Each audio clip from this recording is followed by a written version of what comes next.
it or them. I'm sure there's plenty doing the rounds as we head towards Christmas, particularly at the moment when we're not as able to get out to the high street as we might be able to. So I'm just going to allow a couple of minutes for people to come in, and then we'll get going.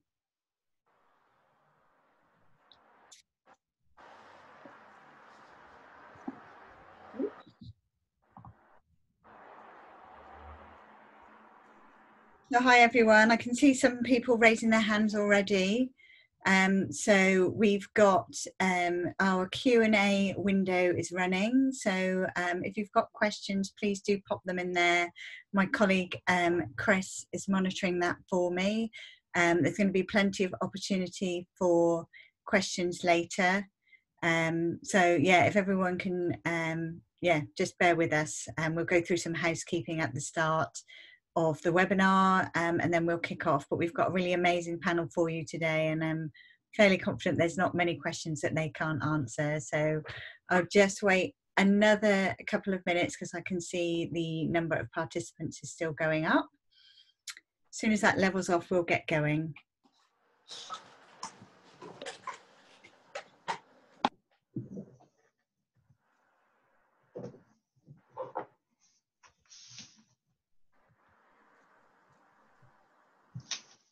So while we're just waiting for everyone to arrive, I'll just introduce myself.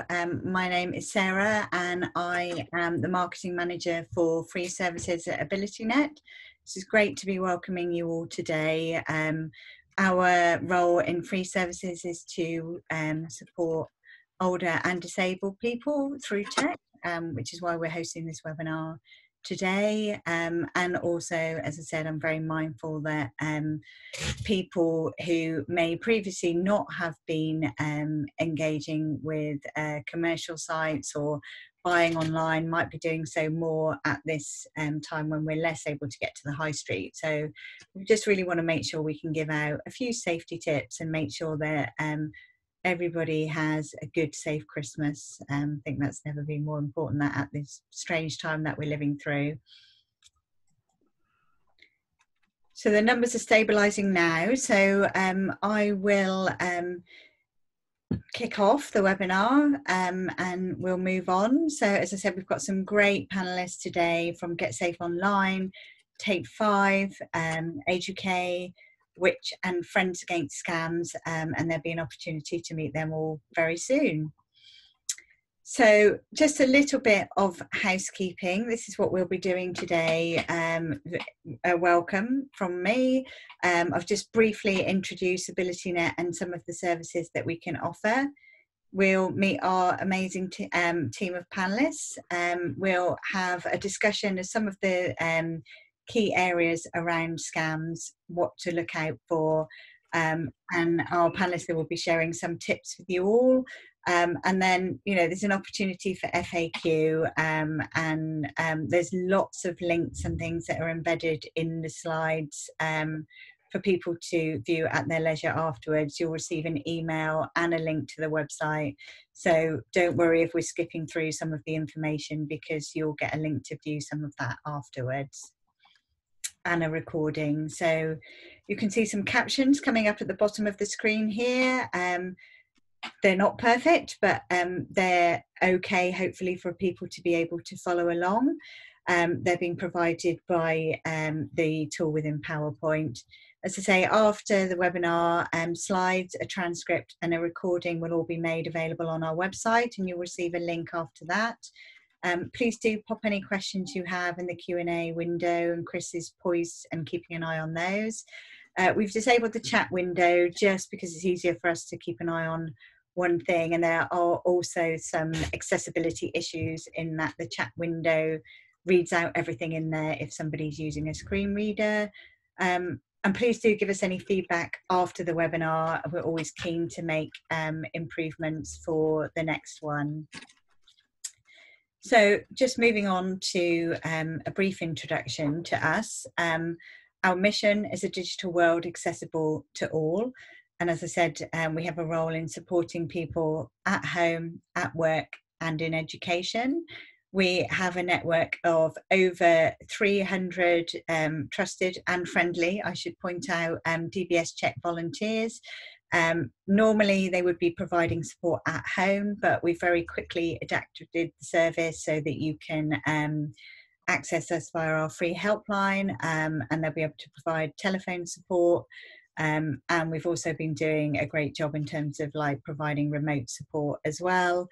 There are free online tools. We have a database called My Computer My Way, which shows you how to adapt your device to make it more accessible. It could be simple things like how to use Siri, and you can search on operating system, or you can look at things that will help you if you have low or no vision, for example.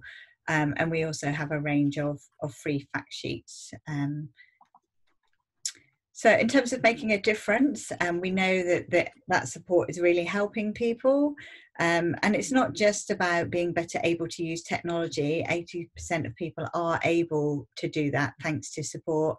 But and again, particularly at this time, what we're finding is that we're helping people to 69%, for instance, feel less isolated, and 76% feel more independent. And this webinar is part of that, as I say, helping people to be able to shop and do things online with confidence and without the fear of being caught out.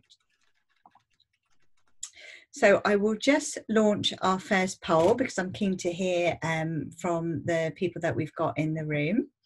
So hopefully you should see it pop up on your screen.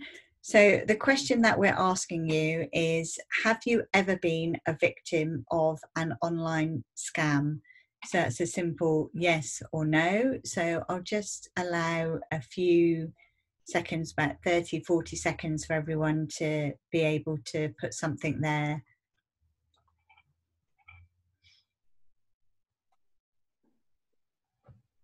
And I'm sure the panelists will come on to talk later about, you know, it's so easy. I've been tripped up myself in the past. So I think it's, you know, the question is non-judgmental. I'm sure all of our experts have hovered their cursor and thought, whoops, nearly got caught out there. So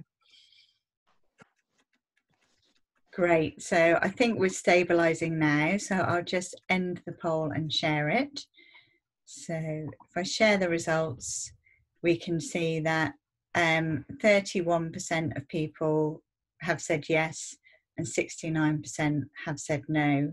So I don't know how that resonates with our experts, but I'm sure they'll be able to give us their views later. So I'll just get rid of that. So meet our expert panel, and we will meet them very soon. So I'm really delighted today to be joined by Tony from GetSafeOnline, who has a really long history working in this area, and his biog is on the website and lots of information about all our panelists there. We've got Joe joining us from Age UK, Katie from Which, and really delighted to have Which joining us today.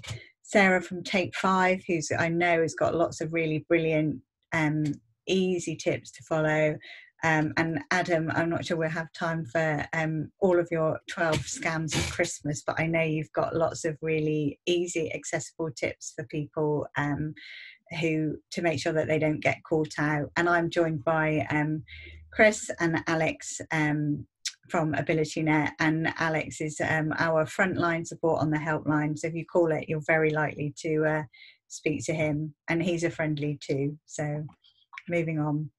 So Tony, if we kick off with you, I was saying earlier that I think this thing called social engineering is key in terms of understanding how scammers catch us out. So I was just wondering if you could say something about what is that and how an understanding of social engineering can help protect us from scammers, and how has that changed over time?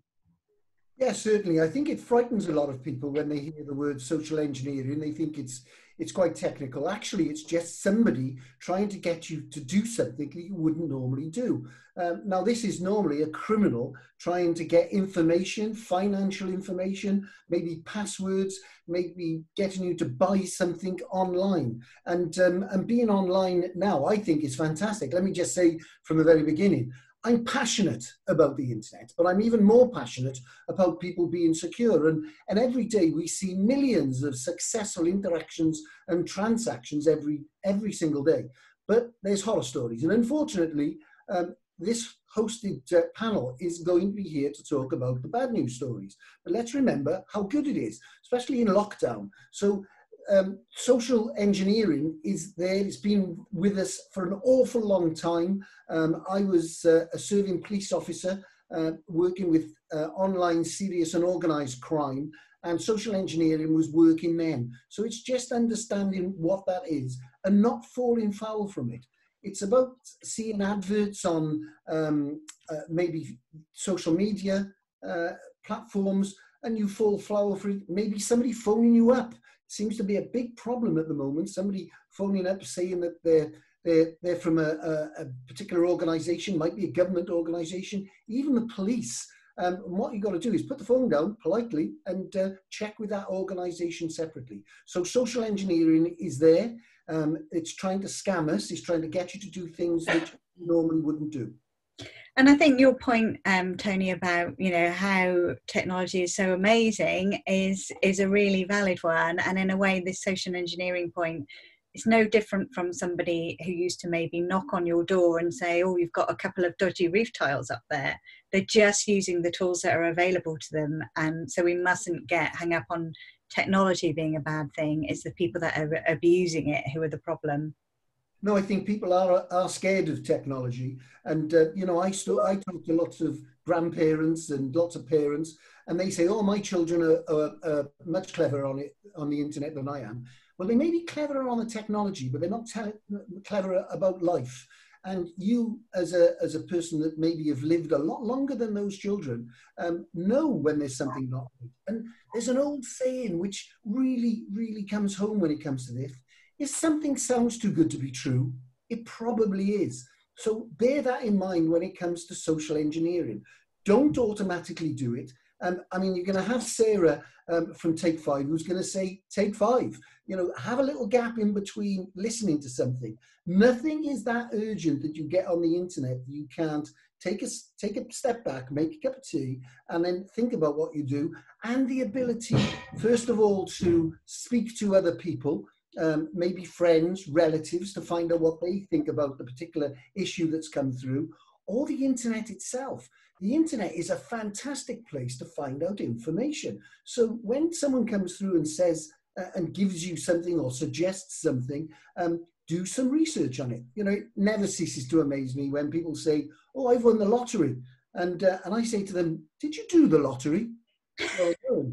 Well, it's quite difficult to win a lottery when you haven't done it. So there's things like that. If it sounds too good to be true, it probably is. Great advice. I'm sure we'll hear that a lot during this session. So thank you very much. So this is something we're going to come back to as well, but I'll just launch our second poll because I think, as I say, it's very easy to be caught out. And the important thing, as you say, is to act quickly. So I just want to invite people to join in with this panel as well. So if I launch it, the question we're asking here is, would you know where to report an online scam? And we can come back and discuss this later, but I think maybe it's not always as obvious as it might be.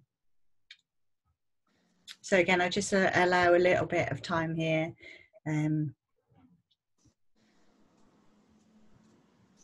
Interesting results, actually.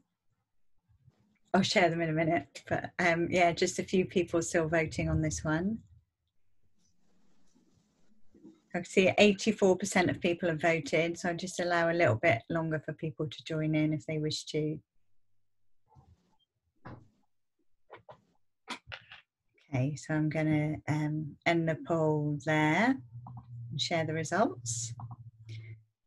So the numbers are quite different on this one, which I think is interesting, actually, saying that only 45% of people would know where to go. And I know Katie's going to give us some tips later about your rights and where you can go if you feel like you have been caught out along the way. And it looks like it's an area that people do need some support with.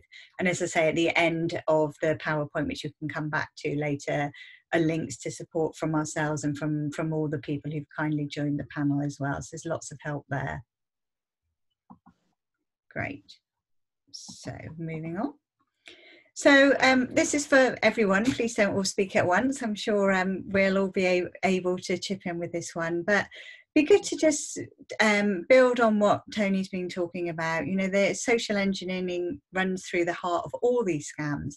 But what are some of the things that people can watch out for? There's some technical terms here: phishing scams, spoofing, remote access. Who'd like to maybe Adam, if we come to you, not all 12 of your scams of Christmas, but if you could maybe start with a couple of common scams and things that warning signs for people, I guess. So we've recently run a call blocking project for FriendsAgainstScams. As part of that, we receive information on the numbers that are being blocked by these true call units, some 9,000 in the UK. And remote access scams is quite a big one at the moment. So that would be someone phoning a consumer saying, I'm from Microsoft, or Microsoft is generally the used one, and they'll say there's a problem with your computer.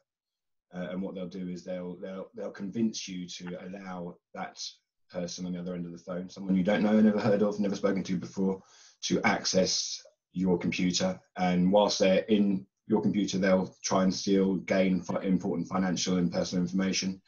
And again, I think it comes back to what Sarah's going to say about Take 5, and it's about taking 5 minutes and kind of thinking about what you're being asked. Do you know that person on the other end of the phone? Can you trust them? I suppose you just need to kind of think about what you're being asked for. That's really access.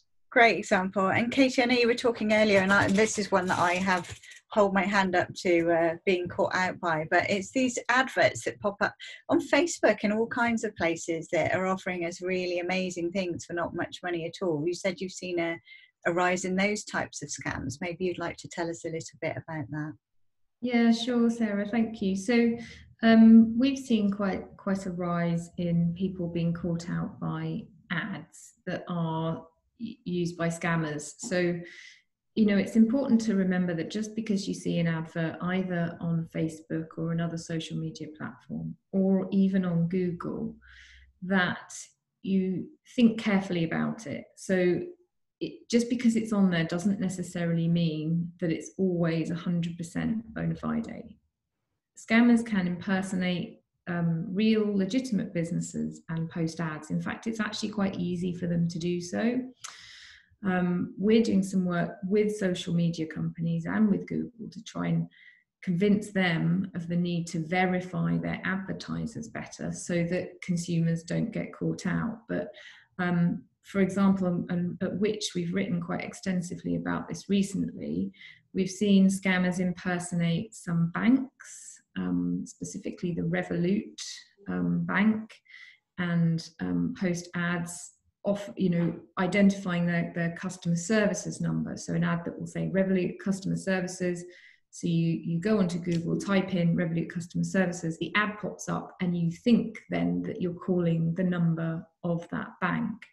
And in fact, it isn't the number of that bank, and you get through to some scammers. And that's then a big problem, because those scammers have already got your trust because you call the number, etc., and they can convince you to move money around. So it is important that just because you see ads that you don't necessarily always believe them, and especially when you're searching for important information, that you perhaps double check with the original source. So you have things from your bank that you know are real, either emails or paper bank statements. Use the phone numbers on those rather than necessarily relying on what you find online. That's great. And Joe, I wonder if we could come to you, because I think the email ones are quite clever in terms of targeting particular demographics. I've seen quite a few offering life insurance and things like that. And I wonder if at Age UK you've got any specific advice for the people that you're working with, or for carers of people that you're talking to around those sorts of email scams, and how to handle a relative who rings up and is in a panic about it. Yeah, sure. Hello, everybody. I mean, there's lots of scams out there. I mean, you mentioned a few. Then there's also sort of pension and investment fraud scams.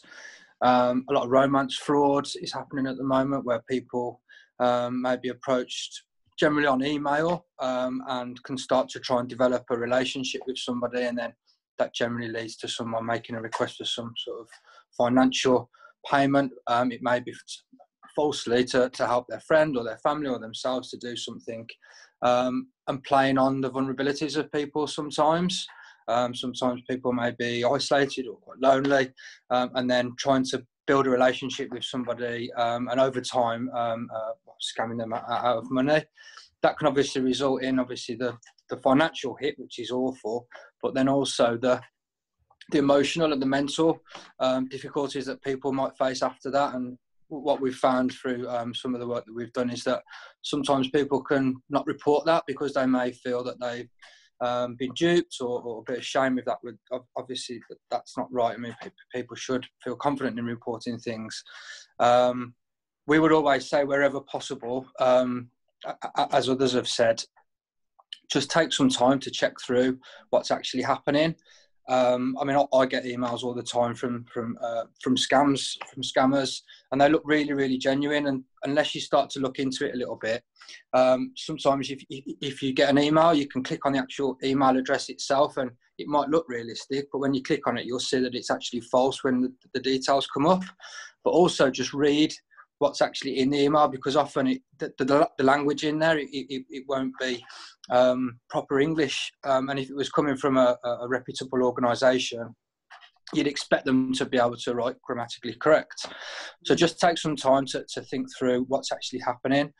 I mean, in terms of carers and others, what people can do to support other people that they may be caring for, or their friends or their family, there's lots of things that people can do. In terms of cyber safety, keeping safe online, try and have separate passwords for email if it's a gateway to your other accounts.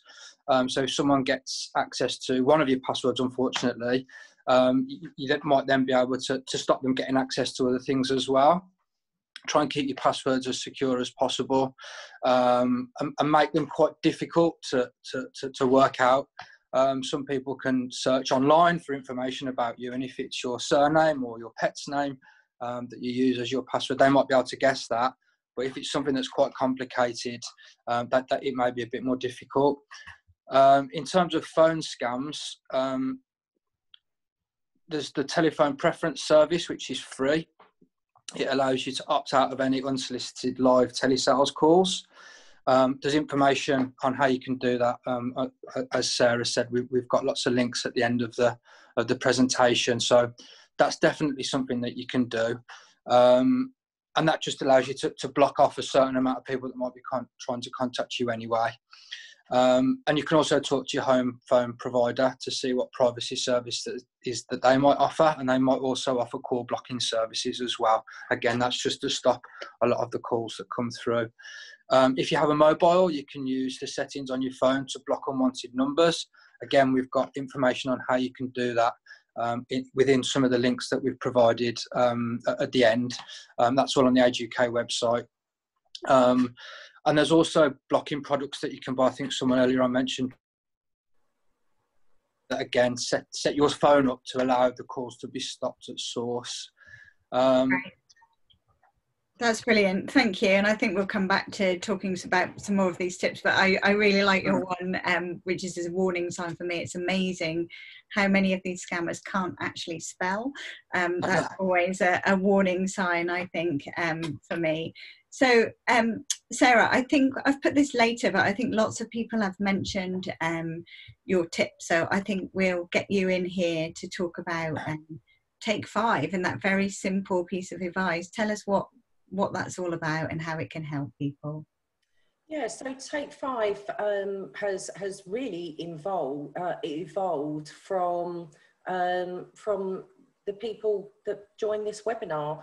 The information that we give very much comes from what we hear from people that have been sort of victims of scams, and they really want to know quite simply the things that they should do. We all sort of fall into this trap sometimes of saying, well, you know, don't do this, you shouldn't do that, never do this, never share that. And what Take 5 does is to keep that very, very simple mantra for people to remember, which is, you know, and again, this is across a multitude of channels. So it could be on the telephone, online, via text message, if you see something on social media. And it's a very clear way for you to navigate your way through. And our key advice is, number one, is to stop. So you get an email, a text message, whatever that might be, just stop, take a moment, take some time to think. I think there is this, and probably, you know, we are, by nature, human beings are trusting. You get a call that you think is from your bank, or if you get a call from somebody saying that they're a police officer, that there's been some fraud on your account, we immediately go into this sort of protect mode, but also into this sort of hot state where quite frankly, it is exactly what it says on the tin. We all get, you know, flustered and think, oh my God, what's happening? I need to do something now. All of my money is going to be gone. That stop advice is to literally just take that moment, speak to a friend or a family member. I get calls all the time from people asking me, and emails asking me whether or not they think something's a scam or not, and talk to people, talk to your friends, talk to a family member, and see what they think. But also, you can always, you know, ring your bank to check. If it's somebody saying that they're calling from your bank, please do ring them up and check. They would prefer that you do that and come through to somebody to check something out, rather than you become a victim of a scam. The challenge part really comes into play where, you know, and it's treating, as fantastic as the internet is, and I wholeheartedly agree with Tony from earlier, where he said, you know, that the internet is this great tool that we all use on a regular basis, but it's viewing things with a sort of a healthy level of sort of skepticism. Not everything on the internet or a website or you know, is actually genuine. So it's thinking about, you know, could it be fake? But also have that confidence to know that, you know, it's okay to refuse, reject, or ignore requests for your personal or financial information. You can always say, thank you very much, but no thanks. Put the phone down. And again, it's taking that time to sort of challenge everything as well, not to just, you know, go with what the person on the phone or via the email or the text message is telling you. Yeah, I can see Tony's got his hand up. Is that deliberate, Tony? Have you got something to add? No. I'd like to say it to finish. There was something additional I'd like to say about the what we're talking about. That was all. Please, Sarah, carry on. I think, you know, so for the last message that we have, which sort of feeds in, I think, to the poll from earlier, is, you know, if you think you have fallen for a scam, the most important point is the protect point. And if it's with relation to your financial information, please use the number, as Katie said earlier, the number from a bank statement, the number of the back of your bank card, please ring through to the bank. Let them know what has happened. They want to help you. They will be able to help you with that information, and obviously reporting it through to Action Fraud, which basically means that by doing that and by reporting, you're helping also to protect other people. You know, not only will you be able to protect yourself, but you might be able to protect somebody else at the same time. That's brilliant, thanks. And Tony, did you have something that you wanted to just bring in there as well? Yes, he was looking at the actual slide, and I imagine there's a lot of people looking at that slide thinking, what is email spoofing?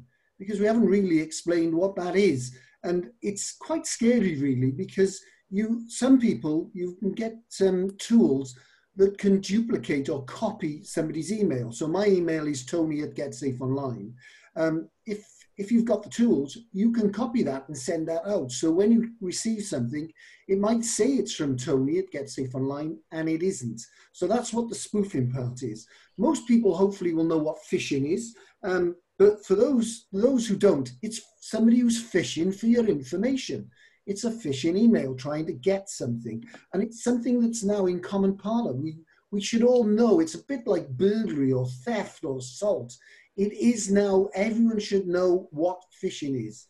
Remote access, I think Adam explained really well, and social media, that's everything that we do. So it was just for those people sitting there. And if you need to know more about jargon busters, we've got everything you can think of on the GetSafeOnline website. But just for people who are sitting there thinking, what is spoofing?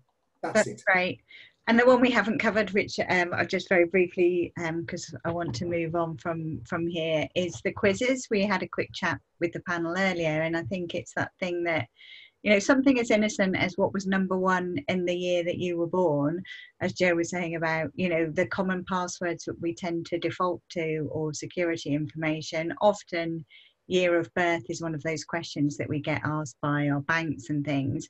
So putting that, I'm trying to think what was mine in the 70s, but I'll just pick Tainted Love from the 80s, was #1 in my year of birth, is actually telling somebody the year that I was born in. So again, as Sarah says, take 5. Why are you asking me this question? Is it a fun quiz, or is it something slightly more sinister? So I think that's really helpful, and thanks for doing that jargon busting for me there. Just to add to that, Sarah, there's also been examples of where Facebook, etc., accounts have been hacked by scammers, and it looks like a friend's contacting you, looking to again draw out that information. So I think it just goes back to that point of just think through, okay, is this realistically what someone should be asking me? Because once they start to gather that information, then it can be very difficult. Exactly, and a good friend may know that information already, Joe. They might know that you were born because you were at school together, or, you know, it's the simple tips, I think, that are the ones that can help us all out. Thanks. So can I just come in with with email scams and phishing scams? Reporting these scams is actually quite easy now, and you can forward all these emails. If you suspect anything to be suspicious, you can forward all these emails to an email address called report@phishing.gov.uk, and that goes through to the National Cybercrime Centre, and they can screen those emails for any malicious content, and they can have that malicious content removed. It's a really, really handy tool. Brilliant. And I think with what Katie was talking about with the adverts, there's quite a lot of clothing ones that pop up on Facebook, and if you put the name of them and the word scam into Google, as Tony was saying, in terms of checking it out, it'll often take you to somewhere like Trustpilot, that will actually tell you whether this is a company that you want to do business with or not. So yeah, as Tony said earlier, use the internet for your research as well as, it's a tool. And I wonder if I can just make a couple of points here. One of the things that we haven't talked about is scam calls from Amazon, and people can get tricked by those, because my wife actually has a Prime membership, and they keep saying press 1 to talk to someone if they don't want a Prime membership to finish. They would normally email you to your email address, and they would not normally call you up. Another thing I just wanted to say is I gave my wife some money to buy something off the internet, and I think the company was legitimate, but they weren't too forthcoming in sending the goods to us. In the end, we went and spoke to our bank. Now, if you have either a MasterCard or a Visa card, there are departments there where you can do something called charge back, which basically means if you don't get the goods after a certain amount of time, they will refund the money. And luckily my wife had kept all the information, saying, they said, oh, they'll be in the post in 2 weeks, and they and they weren't, and the bank took one look and they refunded money on the same day. So if you think you've been a victim of a scam, keep all of the information, because it may be something that your bank are going to need to look at in the future. Thanks, Alex. I think that's a really good segue into you, Katie, actually, because I think that's what I wanted to talk to you about as which is not just, I think we've talked a bit about the steps that people can take to avoid falling for these scams, but it'd be great to hear from Which about some more tips like Alex has just shared in terms of when you've been caught out, what are your rights and what can you do if you fall for a banking phishing scam, if you've bought something and it doesn't arrive. Can you give us some tips around that? Yeah, sure, Sarah. Thank you. And thank you, Alex, for the question as well. I think, you know, whilst we don't want to recommend that consumers only shop at the big online stores like Amazon, it is wise to think about how much you trust an online retailer before you make a purchase. And certainly the big guys, certainly Amazon will refund you if you don't get what you've paid for. And any, you know, UK high street retailer would do the same. And, you know, I'm looking at trying to do all my Christmas shopping early this year and online, and it's hard, but because you're sort of rushing and you don't want to feel that you're so rushed that you might accidentally use services that aren't perhaps as trustworthy as others. I think, you know, sometimes things are advertised at lower cost from retailers you may not have heard of, and it's perhaps better to pay a couple of pounds more to buy the same thing from someone that you know and trust. So I think there's something around that. But we also see a lot of financial scams, so not just in the sort of product scams where you might not get the goods, or the goods you get might not be what you thought, but we see a lot of financial scams at the moment. And some of those are, you know, investment scams. And in terms of investment scams, there are lots of different types, but fundamentally, they're all really the same type of scam. So it doesn't matter if you've seen ads for, you know, invest in cryptocurrency, or invest in Forex, foreign currency exchange, or invest your pension in some newfangled investment scheme. The premise of all of these scams, regardless of what the financial vehicle is that scammers are trying to target people who want to get a bit more from their money. And it's a huge problem at this time, not just in the run up to Christmas, but against the backdrop of COVID, because as the UK faces a difficult economic outlook, we're not sure, you know, the value of our investments. If we have savings and investments, if we're lucky enough to have that, our investments have probably gone down in value because of COVID. And so it's appealing to anyone to want to get some of that money back, or at least put their money in the best place possible for growth. That's a natural instinct, and I don't think there's anything wrong with that. You know, it's not greedy, it's just about trying to do the right thing with your money, and lots of us are in that position. So going back to the too good to be true thing, I'm a strong believer in that. You know, if something seems too good to be true, it normally is. Now, in the financial scam space, we used to say, well, if someone's offering you 10% return on investment, that's too good to be true. But in this financial climate, you might say a 5% return on investment is too good to be true. The bar has come down, you know. So you might think, well, scammers are only offering crazy returns, but actually they're being clever, and they're offering that just a little bit more than you get from an ISA or something like that to attract you and make you think, well, it's not too good to be true. So you need to be careful about, you know, falling for something that is more than the norm, and certainly too good to be true, but, you know, not crazy. So in that financial space, I think it's just about not falling for things, and not I suppose understanding how scammers target people, I think, is key as well. So often you might get contacted out of the blue, and again, you have to think, why am I being contacted and offered this great deal? You know. And just on that, because I want to start, but I can see there's a lot of Q&A actually, so I might pause in a second and bring some of our attendees in. But just briefly, in terms of watch outs for Christmas, I know Which today has had not scams, but is talking about Black Friday, which is a different take on that, too good to be true. And I know I checked my spam box and I had about 10 emails in there earlier from various retailers telling me Black Friday has arrived. Do you have any tips for us around that? Yeah, so it kind of, to echo Sarah's point, it's not just around scams, but stop and think about whether or not you actually want these products, because you know, there's so much hype around Black Friday, and we're all sat at home at the moment and not able to get to the real shops, which is a shame.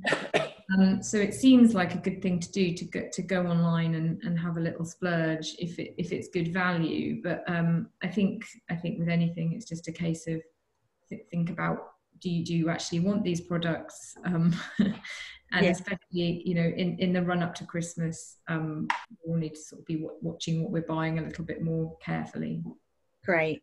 So I am mindful of time. Can I add a couple of tips in for people who are listening? Absolutely, please do.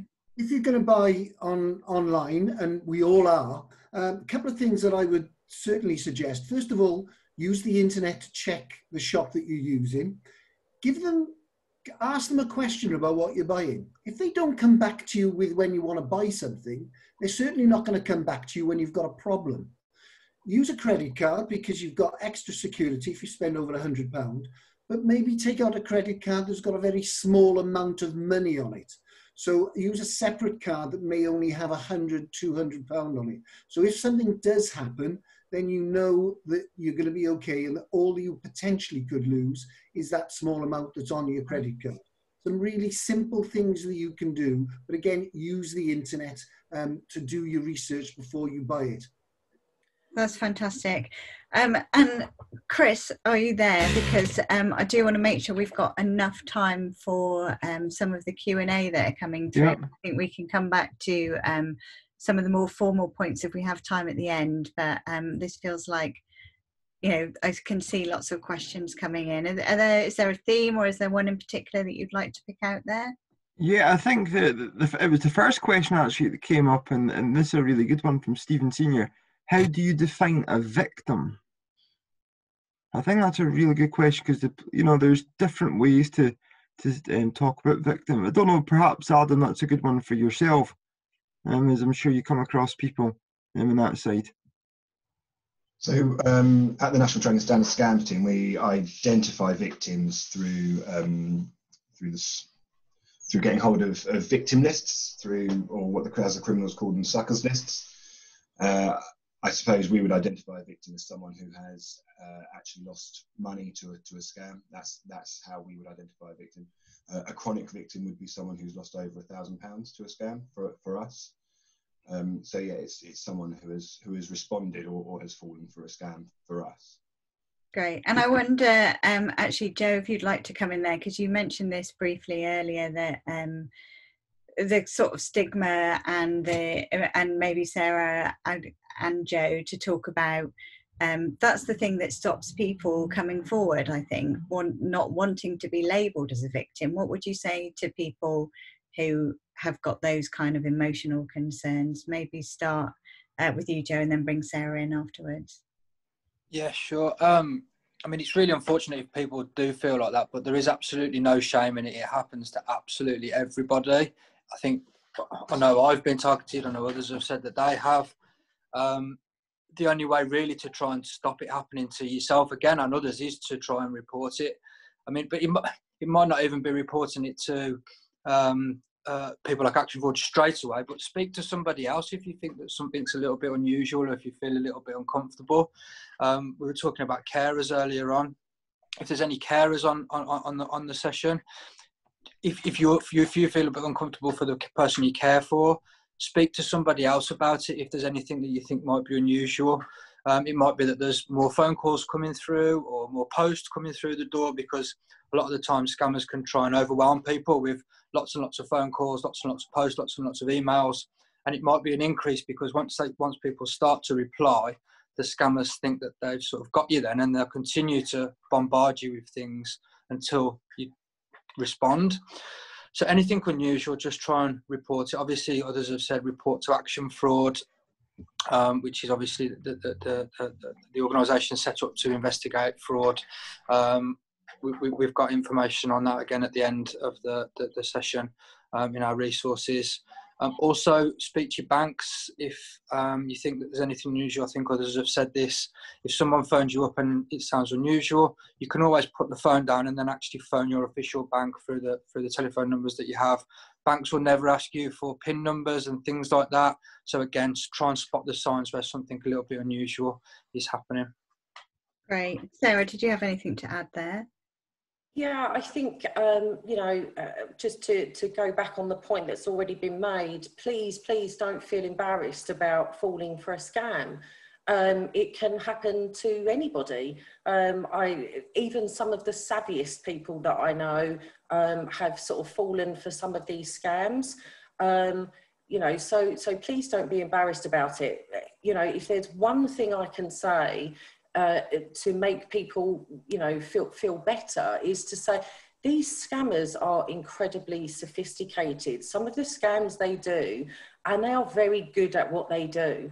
They have done their research on you. They can see things, on your, potentially, say, for example, if you're somebody that shares on Facebook, things like checking in at certain places, checking in at certain times,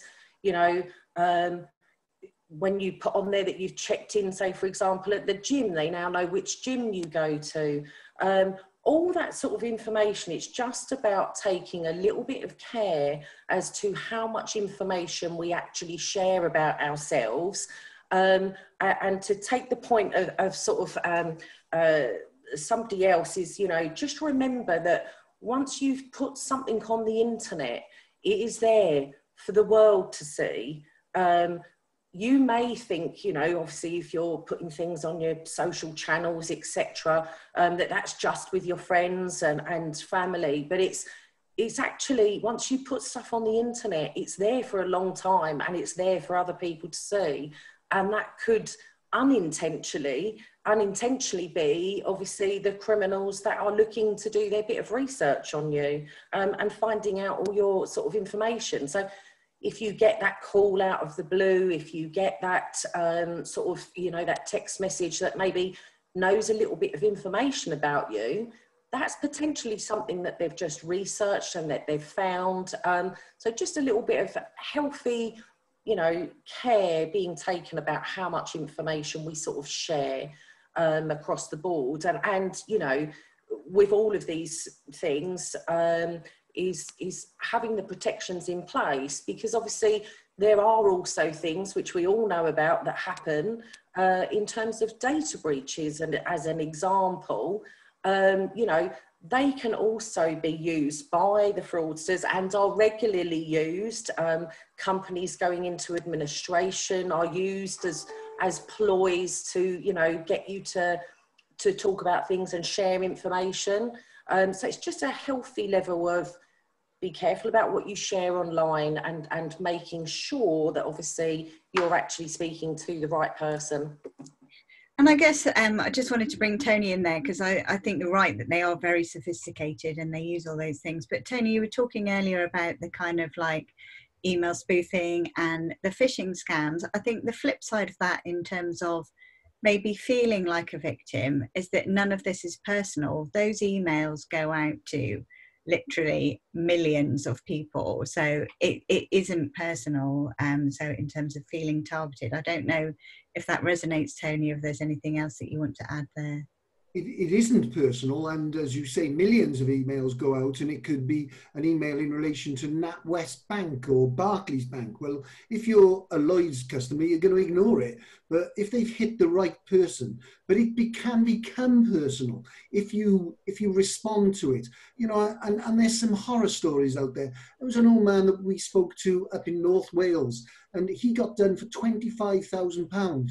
He actually told me that he realised it was a scam after 20,000, but the guy spent so long on the phone to him, it made him feel better because he had no one else to talk to. So the guy didn't care less about scamming someone who was elderly out of that sort of money. That's when it becomes personal, but 90% of the time it doesn't. And I noticed somebody mentioned spear phishing, because you can be targeted for phishing email. And spear phishing is when you're targeting the big guys and looking at someone very specifically, as Sarah said, and you get all your information, you gather it about things like their date of birth, their mother's maiden name, and you target phishing maybe of CEOs, financial directors. So that type of thing can happen as well.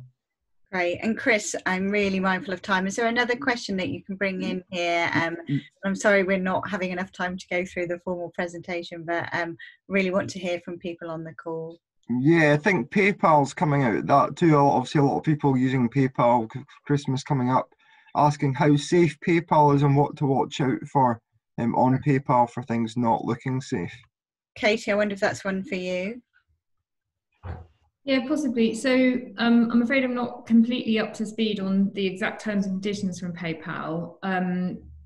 If you certain products, I mean, they have a dispute resolution service. So if you have a problem with them, you can raise it and they will pass that on to the vendor. And then they have a period of time in which they have to respond to you. So that can be very helpful. I've used it recently actually for something, and it seems a thing I thought was a scam isn't. It's just very slow. So sometimes that can be helpful. But it's perhaps not as direct as, or not as comprehensive in terms of payback perhaps as the rules around your bank might be. So just for anyone who wants to know about what happens if you lose money from your bank account, as opposed to PayPal, if you do lose money from your bank, the first people you should tell is your bank. You must call them up immediately and let them know. And then also, if you've made a money transfer from your online banking to somebody else, call that bank. So find out who that is and call them, because if you suspect that that's the account of a scammer, they might be able to do something about it. And probably do that before even reporting to the police, because speed is of the essence when it comes to money transfers. But there is something in the UK called the reimbursement code, which banks have some banks have voluntarily signed up to, which means that they're duty bound once they've signed up to the code to reimburse customers who've lost money to scams. And there are some banks are, let's say, better at doing it than others. And there are criteria that you'd have to meet in order to get your money back. But certainly if you lose money from your bank account, your bank needs to be your first port of call. That's brilliant. I'm just going to, sorry, just in there about sort of PayPal and in terms of just generally for shopping online. Obviously, we all use lots of these different channels and different places. And if there is one piece of advice that I would really give, it's please don't step away from the secure payment channel that the store or wherever it is that you're buying from is offering you and advising that you use. So if the seller is trying to convince you to pay by bank transfer, as opposed to, say, for example, going through PayPal or some other secure mechanism, that should automatically ring a bit of an alarm bell and raise a little red flag. Because if you do that and you pay by bank transfer, you don't have the sort of protections that you had you paid using the secure channel that was there. Another way of doing that is obviously is to potentially think about paying by card. Obviously, there are protections in place for people if you pay by card over £100, but under £30,000, there is obviously Section 75 where you have protections. So, you know, if you are buying something that's potentially of a high value to you personally, something that you wouldn't buy sort of every day of the week, you know, a big purchase for a TV or a car or something else, please stay within the platform of where you are purchasing, no matter how much that seller tries to convince you to pay by bank transfer. Because if you think of things like, if you think of a faster payment, it's sort of, it's pretty much as if you're handing over cash. And that's when it becomes incredibly difficult. And that's where obviously the code that Katie has mentioned comes into play. And obviously as a consumer, there will be things that, you know, will be checked against in terms of making sure that, you know, you've done the right things. But if you don't step away from the platform that they offer, and if you're being pressured to do that, it should ring a big alarm bell. That's a really good tip, thank you. So I'm just going to check through. I think we've probably covered all of the information here. I'm just going to check, and we're on questions. So we've got about 5 minutes left. So I think what we'll do is I will go through the questions that we've had coming in, and I will round some of those up and farm them out, and we'll publish something on our website afterwards. So with just 5 minutes to go, I was wondering if I could ask all of the panelists, and I'll go through you in order on my screen, to give me your one top tip that you would offer to people. So Katie, you're at the top of my screen. So if we start with you, just very briefly, we've got about 5 minutes left. Well, I think mine would have to be trust your gut, and if something feels too good to be true, nearly always is. Great. I hope we're not all going to say that. Tony, how about you? Well, you've said that already. I think passwords are really important. 3 words put together is really a good password. We can't afford to have one password. We wouldn't have one key for every lock that we've got in our life, though it would be nice, but you lose that one key, you lose everything. So numerous passwords for different aspects, and making sure it's complicated. And like your toothbrush, you'd never share your toothbrush, don't share your password. Great, thank you. Sarah, you're next on my screen. So mine is super simple, and it's stop, challenge, protect. So stop, take some time to think, speak to a family member, challenge, could it be fake? It's okay, and you're within your rights to refuse, reject, or ignore. And if you think you've fallen for something, protect. Pick up the phone to your bank using the number on the back of your card or a bank statement and give them a call. That's fantastic, thank you. Adam, just one of your 12 tips for Christmas. You're on mute, I think, sorry. I would say be wary of subscription traps in terms of what you're buying online. Make sure you're not going to be signed up and have money taken out of your account month by month. I just wanted to also say that in terms of horizon scanning, I suppose, TV licenses is something that's going to be quite big over the next couple of months. It's no longer free for over 75s unless you receive pension credit. And it's important to say that they will not contact you via email. They'll only contact you by post if you're over 75 and you need to apply for a TV license. That's a great tip, thanks. And Joe, over to you. I'm going to do 2 quick ones if that's okay. One would be always take your time with looking into things. If you're feeling pressured, always make sure that you can walk away if someone's making you feel uneasy about giving over information. And then the second one will be always to try and report things if you do feel you've been targeted or scammed.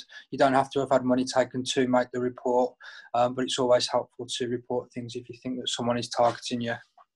That's brilliant. And I'm so sorry we've run out of time. This has really flown by. I think with the panellists with the calibre that we've got here today, I could happily have chatted all day, but I'm sure you've all got better things to do. I just wanted to finish with a positive, though, a personal story before we go, in that I ordered something from one of the big retailers the other day, but from an independent seller on there that wasn't right. And the power of tech, it was so amazing. I applied for a refund online. I took it to my local store, which is like a UPS delivery. The man put it in a bag for me. He scanned it. He emailed me with the receipt while I was standing in the shop. And within a day, I had the money back in my account. So I think I just echo what Tony said at the start, which is, you know, when it works, it's amazing. So please don't be put off. Use some of the tips that our amazing panelists have said. Those simple ones, take 5, have a cup of tea, ask a friend, and I'll have to finish with, if it seems too good to be true, then it probably is. So thank you so much, everybody who's joined us today. And thank you again to our panelists and to my colleagues who've been supporting in the background. And we'll pick up as many of the Q&As as we can afterwards with the support there.